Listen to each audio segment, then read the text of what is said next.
कि वो आए और जिनके आजादी की सच्ची तारीफ और उलमा का किरदार इस उन्वान पर हम सफाई को तजवीज़ करें।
आज बड़े खुशी और मसरत की बात है हम सब जो आजादी के मौके पर खुशी का इजहार करने के लिए और अपने रहनुमाओं, अपने तारीखी, अपने अकाबिरी और अस्लाफ के कुर्बानियों को याद करें और उन्हें याद रखें और उन्हें भरपूर मिलाए अमीरा वमीरा तहसीब पेश करने के लिए हाजिर अल्लाह ताला से दुआ है कि अल्लाह ताला हमें हाजिर को शिरकत हुर्रियत का फरमाए।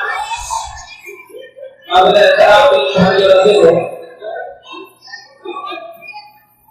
इस्लाम आजादी का सबसे बड़ा दाई और सबसे बड़ा अहमदार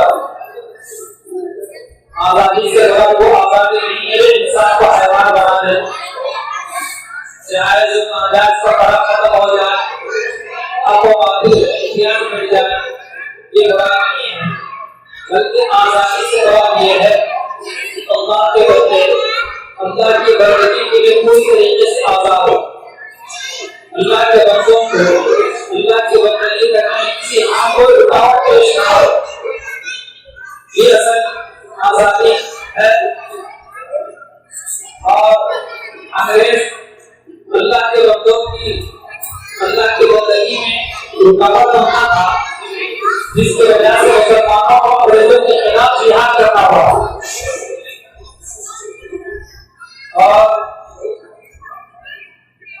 आजादी का जैसे इस्लाम सबसे बड़ा फरमान सबसे बड़ा दाई है और अल्लाह के अंबिया अलैहिस्सलाम हज़रत आदम अलैहिस्सलाम से लेकर पैगंबर इस्लाम हज़रत मोहम्मद मुस्तफा सल्लल्लाहु अलैहि वसल्लम तक सारे अंबिया अलैहिस्सलाम ने इस मिशन पर काम किया है। चुनांचे सैयदना हज़रत मूसा अलैहिस्सलाम के मंज़िल नबूवत का मरकज़ी किरदार यही था कि वो बनी इसराइल को फिरौन की गुलामी से आजाद कराए। ये भारत और हिंदुस्तान जिसको सोने की चिड़िया कहा जाता था, इसको मुसलमानों ने तकरीबन 800 से 900 साल तक हुकूमत की है। मुसलमानों की 800 साल तक हुकूमत के बाद 200 साल दौर ऐसा है जिस पर हमारे से पहले वतन भारत पर अंग्रेजों ने हुकूमत की। किस तरीके से वो हिंदुस्तान में आए और किस तरीके से अपने फैलाना शुरू किए, इसके लिए कोई दास्तान है। इस मुख्तसर से वक्त में सारी दास्तानों को लपेटा नहीं जा सकता, बयान नहीं किया जा सकता। अंग्रेजों ने इस इंडिया कंपनी के नाम से इस मुल्क में हिंदुस्तान में जिहाद करने के लिए सन 1600 ईस्वी में इंडिया में आए। लेकिन जैसे वो लोग आए और तिजारत में मौके होने मिलने लगे तो साथ ही साथ अपने साथ फौज और पुलिस को भी रखना उन्होंने शुरू किया। यहाँ तक कि आहिस्ता जहाँ जाते पानी भट्टी को वापस हो जाते और वहाँ अपने पैर फैलाते।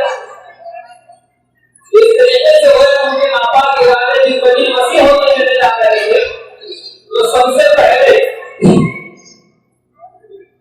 अंग्रेजों के खिलाफ आवाज उठाने वाले अगर कोई थे तो मुसलमान। इसलिए कि अंग्रेजों ने जो हुकूमत छीनी थी वो मुसलमानों से छीनी थी और सबसे ज्यादा अंग्रेजों का डर जो था मुसलमानों ही से था।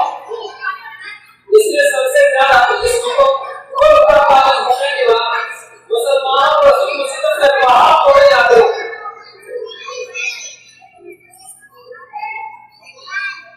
आज जब इन्होंने बंगाल की तरफ से और बिहार और उड़ीसा की जाने से उनको आहिस्ता आहिस्ता कब्जा करने की कोशिश की। तो सबसे पहले अंग्रेजों से जिहाद करने वाले बंगाल के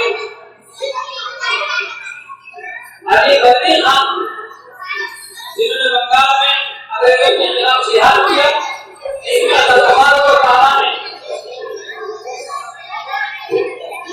अली खान को पता था हमारे को कामयाब हो जाना है, शिकस्त खा गए और मैदान छोड़कर जाने का मजबूर हो।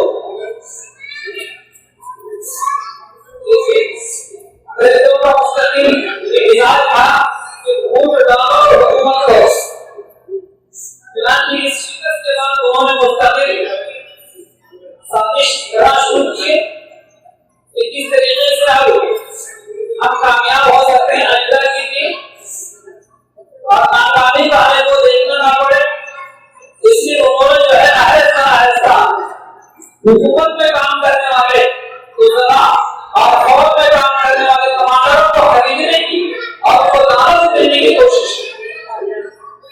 जैसे ही अली खान का 2 साल के बाद ही वाले जो लड़ी गई सबसे पहले वो 1754 में लड़ी अंग्रेजों के खिलाफ। उसके 2 साल के बाद अली खान से चुनाव हुआ। उनके इंतकाल के बाद उनके जानशीन उनके नवासे नवाब सिराजुद्दौला हुए और उन्होंने तीनों सूबों की बंगाल, बिहार और उड़ीसा की उन्होंने हुकूमत संभाली और अंग्रेजों के खिलाफ बहुत बड़ा पुरजोश है वो और बहुत बड़ा अंग्रेजों के खिलाफ है वो। लेकिन अंग्रेजों ने उससे पहले के साथ विरोध की और उनके फौज के कमांडर मीर जाफर को उन्होंने बाधा पर बगदाद की हुकूमत देने का लालच दिया था, जिसकी वजह से मीर जाफर की गद्दारी की वजह से नवाब सिराजुद्दौला 1757 के अंदर बंगाल में बरासी के मैदान में अंग्रेजों से जंग लड़ते लड़ते शहीद हो। फिर उनके हौसले बुलंद हो गए अंग्रेजों। एक बार ऐसे मौके पर अगर तकलीफ के फरमान रहा फतेह अली खान की तो सुल्तान का इतना आदर किया गया है तो हिंदुस्तान की तारीख अधूरी रह जाएगी। लेकिन अंग्रेजों को यकीन है इस बात का कि जब तक सुल्तान को फतेह अली खान को मैदान से नहीं हटाया जा सकता, नहीं हटाया जाएगा, उस वक्त पूरी तरीके से हिंदुस्तान को हुकूमत करके नहीं सकते। हैदर अली खान के बेटे टीपू सुल्तान ने, जिसका नाम फतेह अली खान था, उन्होंने अंग्रेजों के खिलाफ मैसूर में और मुर्दाबाद में कामयाब शाह जंगें लड़ी और चारों में से 3 जंगों के अंदर वो फतेहयाब हुए, कामयाब हुए। लेकिन अंग्रेजों ने फिर वही अपनी पॉलिसी अपनाई कि टीपू सुल्तान के फौज के बड़े-बड़े कमांडरों को खरीदना शुरू किया, लालच देना शुरू की, जिसके नतीजे के अंदर मीर सादिक उन्होंने ऐसा धोखा दिया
फिर केबल के अंदर उन्होंने अंग्रेजों ने मुसलमानों के खिलाफ तरह तरह की साजिशें की।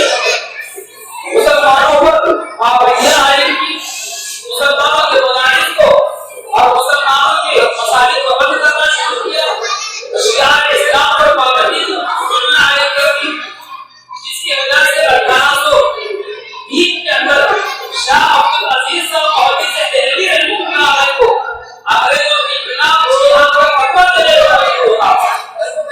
सबसे पहले शाह अब्दुल अजीज साहब मौलवी से दिल्ली रहने अंग्रेजों के खिलाफ जिहाद का फतवा दिया और हिंदुस्तान को दारुल हरब करार दिया। दारुल हरब से कहा जाता है, देखिए एक है दारुल हरब, दूसरा है दारुल इस्लाम और तीसरा है दारुल अमन। दारुल हरब का मतलब होता है कि जहां पर कुफार मुशरिकीन की हुकूमत हो, मुसलमान वहां पर टैक्स लेकर रहते, जिज़िया लेकर रहते, उसे कहा जाता है दारुल हरब। और दूसरा दारुल इस्लाम, दारुल इस्लाम का मतलब है कि जहां मुसलमानों की हुकूमत हो और कुफार मुशरिकीन वहां पर जिज़िया टैक्स लेकर रहते। और तीसरा है दारुल अमन। दारुल अमन का मतलब ये होता है कि किसी मुल्क में मुसलमान रहते हो और वहां पर मुसलमानों के लिए दीन पर अमल करने की आजादी हो और वहां पर मुसलमानों के रहना सुकून हो। चुनांचे हमारे आजादी के बाद ना दारुल हरब है ना दारुल इस्लाम है, बल्कि मुसलमानों के लिए दारुल अमन है। इसलिए हिंदुस्तान में हम रहते हैं, हमारी मस्जिदें आबाद हैं, हमारे मदारिस आबाद हैं, मस्जिदों के मीनारों से आवाज़ें देते हैं, पूरे इस्लाम में तशव्वुफ़ के साथ इस मुल्क में जिंदा रहते हैं। ये और बात है कि मुल्क के बाद कोशों से कभी कभार इस मुल्क के बाद पेश आते हैं, कहीं मस्जिद पर पाबंदी, कहीं अज़ान पर पाबंदी, कहीं गाड़ी पर पाबंदी, कहीं मसाजिद पर पाबंदी, लेकिन कहीं ऐसा होता है। लेकिन 90% से ज्यादा आज भी हमारे भारत के अंदर इस्लाम पर अमल करने की पूरी आजादी, जिसकी वजह से हमारे अकाबिर इस्लाम ने हिंदुस्तान को दारुल अमन करार दिया। लेकिन उस जमाने के अंदर, जिस जमाने में अंग्रेजों ने पूरी तरीके से हमारे मुल्क पर सल्तनत कर दिया था और मुसलमानों की मस्जिदों को खारिज करने लग गए थे, मुसलमानों के मस्जिदों को ताले लगाने लग गए थे और दिल्ली में उस वक्त 1000 मदरसे, दिल्ली शहर के 1000 मदरसे थे, तकरीबन 60 मदरसों को बंद कर दिया गया, जिसकी वजह से शाह अब्दुल अजीज मौलवी से दिल्ली रहने ने हिंदुस्तान को दारुल हरब होने का फतवा दिया और अंग्रेजों की फौज में भर्ती होने के खिलाफ फतवा दिया था। किसी हिंदुस्तानी को जायज नहीं है कि अंग्रेज की फौज में भर्ती हो और अंग्रेज की फौज में भर्ती होकर मुसलमानों से लड़े और मुसलमानों को जुल्म डाले। जब अंग्रेजों की जुल्म ज़्यादती की क्या हो गई, 1857 के अंदर अंग्रेजों के खिलाफ एक कामयाब और आखिरी जंग करने का फैसला किया और 1857 के अंदर जो महान बनाए गए यूपी में सीधा मुजफ्फरनगर में शामली के मैदान में और दूसरा पंजाब अम्बाला के अंदर, और पंजाब में जो महान बनाया गया अम्बाला के अम्बाला के मैदान में, उसका कमांडर हजरत मान जाफर खाने को हजारों की संख्या में मुसलमान इसमें शरीक हैं, आवाम भी उसमें शरीक हैं और बिरादर बदन हिंदू भाई भी उसमें शरीक। लेकिन 1857 की जंग आजादी में मुसलमानों को शिकस्त को देखना पड़ा और अंग्रेजों को कामयाबी हुई और 1857 की जंग आजादी के तकरीबन 2 लाख से ज्यादा मुसलमान शहीद, 2 लाख से ज्यादा और 51,000 उलमा इकराम की तादाद थी जिन्होंने अंग्रेजों के खिलाफ जिहाद करते हुए शहीद हो गए।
लेकिन ये सारे अल्फाज कहते हैं हमारे आका की आगे सुन्नत की जुबान से ये कहा कि हिजरत की सुन्नत दुश्मन से बचने की जिंदगी नहीं है। ये करीम सल्लल्लाहु अलैहि वसल्लम हिजरत के मौके पर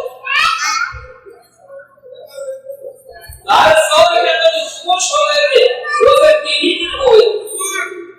30 दिन के बाद बाहर निकल आए तो मौलाना नासिर साहब नानवी रहमतुल्लाह अलैह 30 दिन के बाद घर से बंगले से बाहर निकल आए और कहा सुन्नत यही है, हिजरत की सुन्नत अदा हो गई। वहां वो सत्ता के मस्जिद के अंदर इबादत में अल्लाह के बाबा रसीद में मसरूफ थे कि किसी ने मुक्तही करने के मौलाना नासिर साहब नानवी रहमतुल्लाह अलैह सत्ता के मस्जिद में बैठकर अल्लाह का जिक्र कर रहे थे।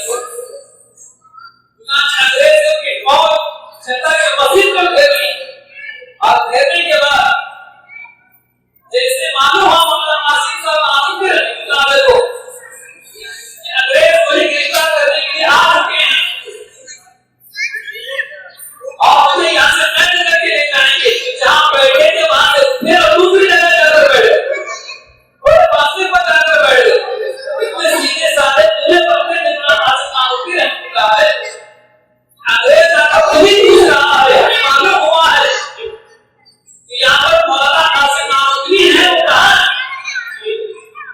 मौलाना नासिर साहब नानवी रहमतुल्लाह अलैह कहते हैं झूठ भी नहीं बोला और ऐसा तौहिया इस्तेमाल किया कि किसी झूठ भी नहीं हुआ और आपने धोखा भी खा गए और मौलाना नासिर साहब नानवी गिरफ्तारी से भी बच गए।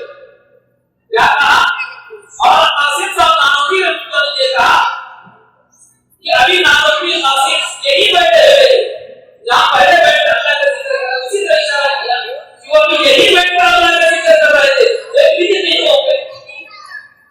उनको घूमने के लिए अगर मस्जिद छोड़कर बाहर चले और मौलाना नासिर साहब नानवी रहमतुल्लाह अलैह अंग्रेजों की नैन और उनकी गिरफ्तारी कर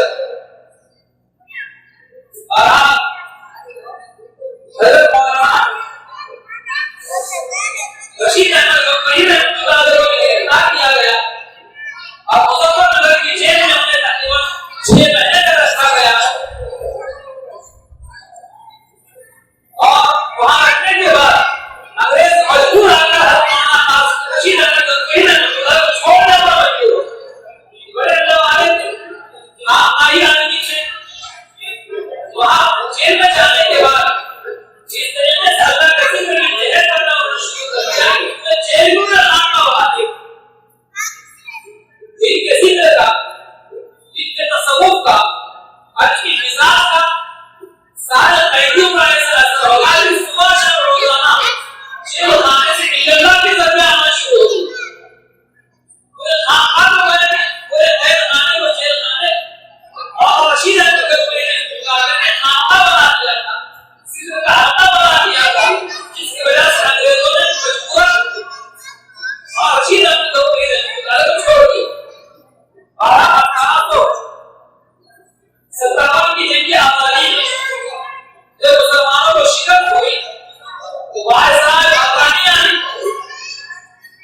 हिंदुस्तान ने अपने मुताहिदा मुशीरों से राय करे 1857 की जंग की आजादी के बाद बदलाव में हिंदुस्तान पर कैसे हुकूमत कर सकते हैं। उस मौके पर हिंदुस्तान में अंग्रेजों की जानिब से मुताहिदा मुशीर और सबसे बड़े मुशीर डॉक्टर विलियम उन्होंने जो वायसराय बरतानिया को रिपोर्ट पेश की वो पढ़ने से ताल्लुक रखता है। चुनांचे वायसराय बरतानिया को रिपोर्ट पेश की डॉक्टर विलियम ने वो रिपोर्ट ये थी कि 1857 की जंग की आजादी मुसलमानों ने लड़ी है। शिकस्त के बावजूद मुसलमानों की दिलों में जज्बे जिहाद बहुत ज्यादा है।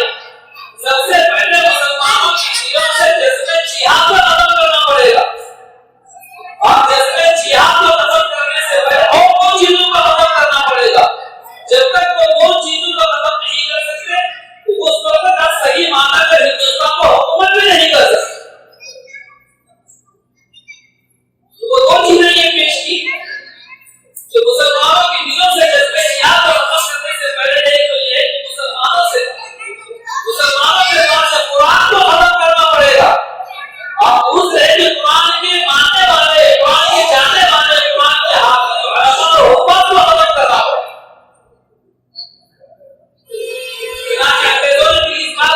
किया कि कुरान को भी खत्म किया जाए और कुरान के माहिरीन उलमा और हुफ़ाज़ को भी खत्म किया जाए।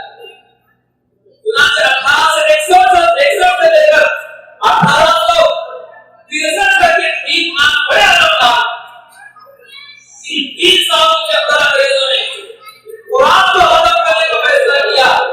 तो दिल्ली की जामा मस्जिद के अंदर वो 3 लाख पुराने तरीके उसने जला 3 लाख पुराने हर घर में जाते, घर की तलाशी में जब कुरान निकाला, हर मस्जिद में जाते, मस्जिद में कुरान लेकर चला देते, हर मदरसा और मकतब में जाते, बच्चों के हाथों से कुरान लेकर चला दिया करते। एक अंग्रेज मदरसे में आए इत्तेफाक से हज़रत मौलाना रशीद अहमद गंगोही रहमतुल्लाह अलैहि मदरसे में बोल रहे थे। मदरसे में से कुरान को पढ़ना तलाश किया, बच्चों के हाथों से कुरान छीनना शुरू किया। मौलाना रशीद अहमद गंगोही रहमतुल्लाह खड़े हो गए, अरे भाई तुम तो कुरान चला सकते हो, लेकिन जो कुरान हमारे बच्चों के सीनों में महफूज है तुम उसको कैसे चलाओ? अंग्रेजों को यकीन नहीं आ रहा था। अंग्रेजों को इतना मालूम था कि शायद मुसलमान कुरान देखकर ही पढ़ सकते हैं। चुनांचे बच्चों को खड़ा किया और बच्चों से कुरान मजीद को मुकर्रर सबक पढ़ने के लिए कहा गया। जहां से पढ़ने के लिए कहा जाता था, मदरसे के बच्चे वहां से बिना किसी झिझक के साफ सुथरे अंदाज में बेहतरीन दर्जे के कुरान पढ़ते जाते। फैसला किया जब मदरसों को भी बंद करना है और मदरसे के बच्चों को और बच्चों को पढ़ाने वालों को भी बंद करना है।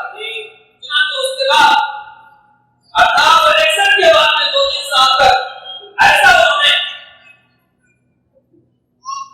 तूफान बदतमीजी मचाई और गोया के मुल्क को तलगा बनाकर रख दिया।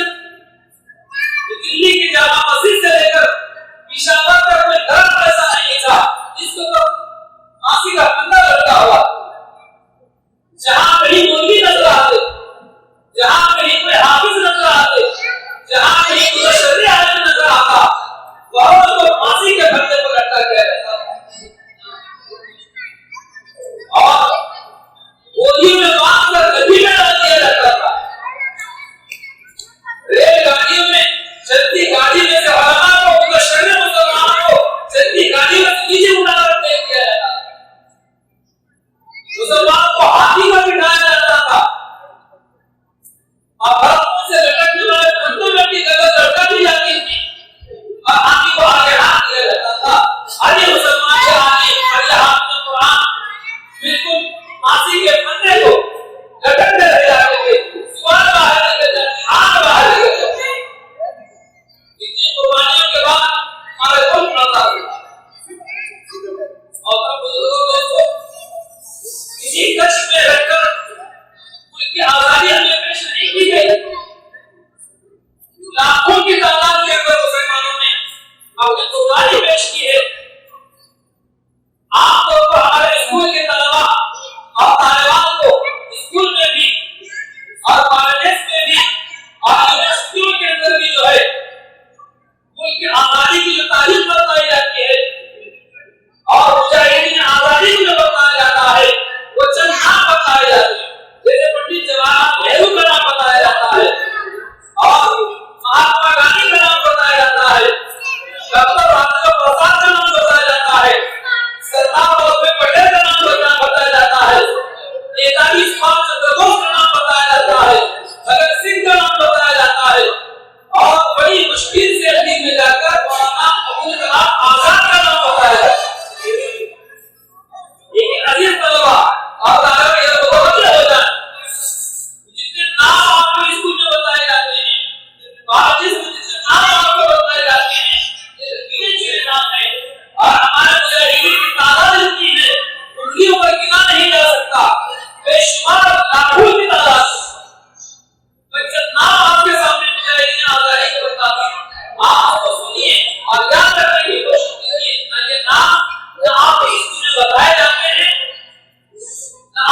पहले जंग लड़ी और कामयाबी हुए थे, अंग्रेजों को मैदान छोड़कर भागने पर मजबूर किया।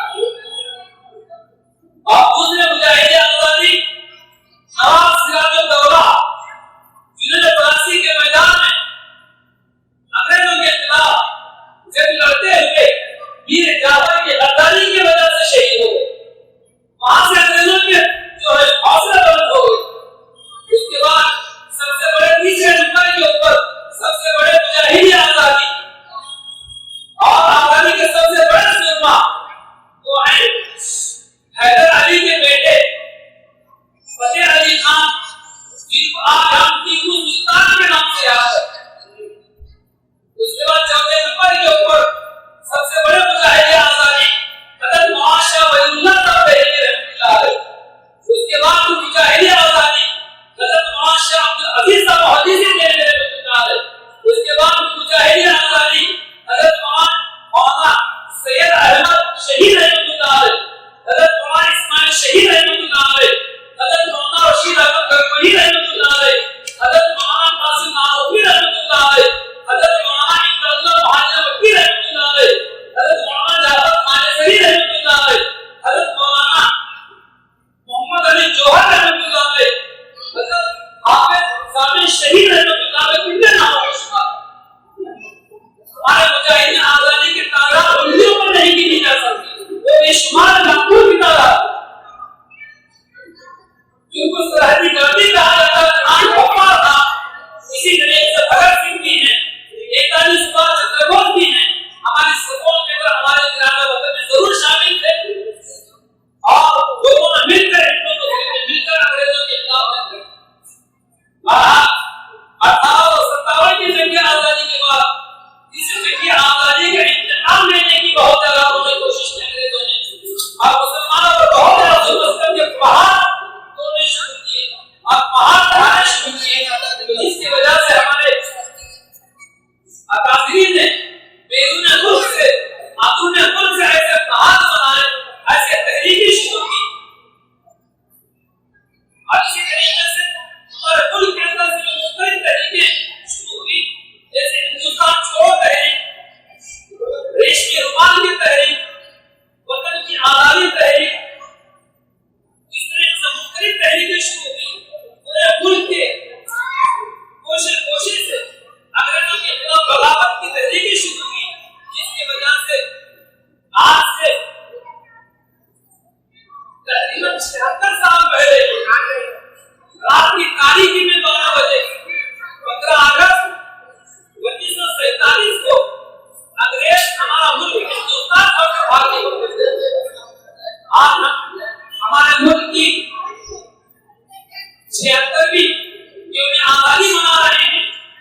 और जगह जगह जलसे करके मुसलमानों की बिगाड़ को दूर करने की कोशिश और तो जब से माजी में मुसलमानों ने कुरान को उम्मत पर कामयाबी उनकी मदद की और जब से मुसलमानों ने कुरान को बशर खुश बना दिया है तो जिल्लत और उबराही ने मुसलमानों के घर का दरवाजा भेज दिया और अल्लाह ताला की दुआ करना जरा हमारे इब्राहिम अस्लाम ने इस मुल्क की आजादी के लिए जो कुर्बानी की है अल्लाह पाक उनकी कुर्बानी को शरीर में तब्दील करता फरमाए उनके दर्जात को बुलंद फरमाए मैं दुआ करता हूं कि अल्लाह ताला हमारे इस मुल्क में अमान कायम फरमाए और हमारे मुल्क की जनता की तहजीब को अल्लाह को दोबारा जिंदा फरमाए मुल्क में हमारे भारत अमान कायम फरमाए और मुसलमानों की माल की सत्ता को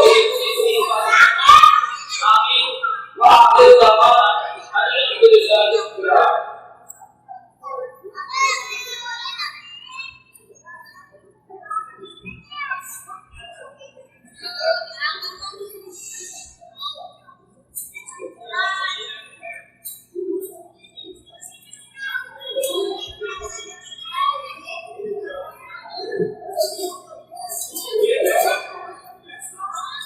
माशाअल्लाह अजरबुल्लाह अन्ना सल्लल्लाहु अलैहि वसल्लम जो है अपनी इस्लाम पर लगे था और जो है अपनी ईद के रसात के लगे और तारीफ की जो है तस्बीह के लगे जो है हम समाई को नबी करते रहे हम रब का जो है बहुत बहुत शुक्रगुजार है और रब के लिए दुआ करते हैं कि अल्लाह ताला ईमान को आखिर के साथ सेहत के साथ आपके ऊपर राज करे अल्लाह ताला जो है हमारे शहर नाले पर आप करेंगे साया तादीर बारी बारी रखे अगर इस खामोश रहे अगर ने बहुत सारी दीन की रज़ात उनको की है और मुसलमानों के इस मुल्क की आजादी में जो इज्जत की है हमारे उलमाए दीन और इसी तरीके से जो है हमारे दीन और बहुत सारे मुसलमान जो है